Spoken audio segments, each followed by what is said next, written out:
Never mind Top Gun Maverick, the movie, as a spectator.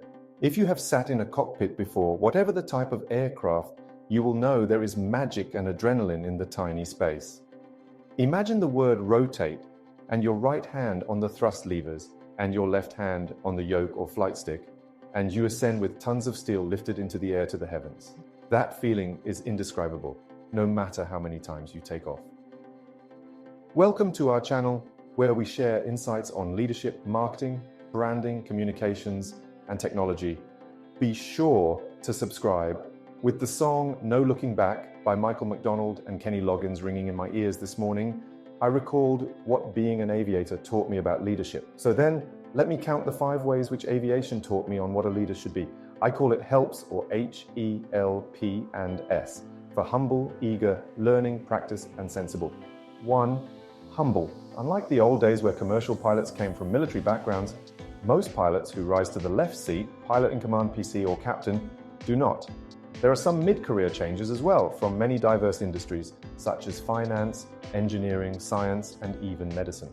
Some started from their teens after flight school and rose through tenure and rank.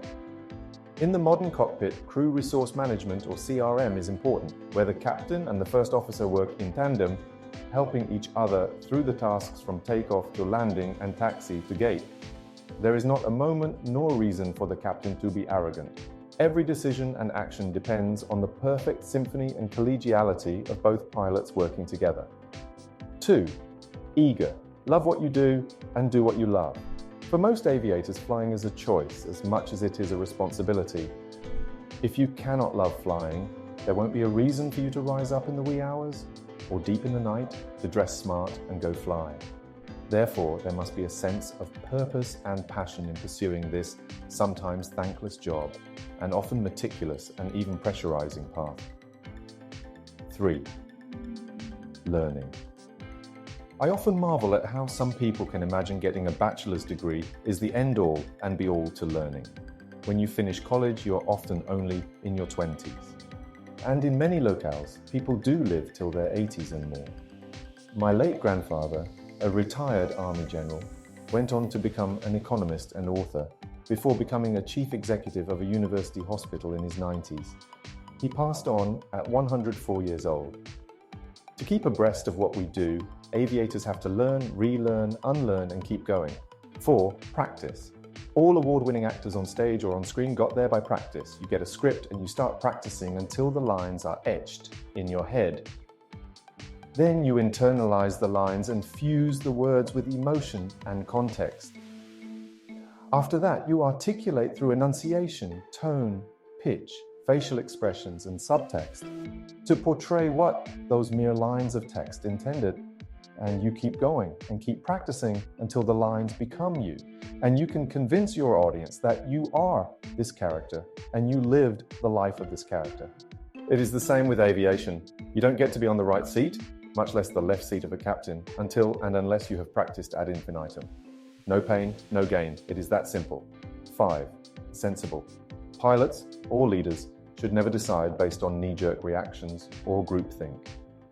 When Captain Chesley Sullenberger, or Sully, flew as the captain of Flight 1549 in 2009, he and First Officer Jeffrey Skiles faced the worst nightmare of all commercial pilots, losing both engines on a 2-engine airliner jet with more than 150 people on board.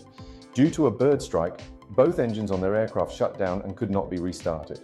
Captain Sully did not panic, but took a bit of time to assess the situation and landed the damaged jet on the Hudson River. Everyone survived. Eventually, after an arduous inquiry, Captain Sully and First Officer Skiles were cleared and commended for their good decision-making and teamwork. This is what is demanded from pilots: to always keep calm, explore all options without panic, and act on the best actions possible. So, as a leader, think of the word helps: to be humble, to be eager, to keep learning, to practice often, and keep sensible. If aviators can, business leaders taking care of business and employees certainly can and should.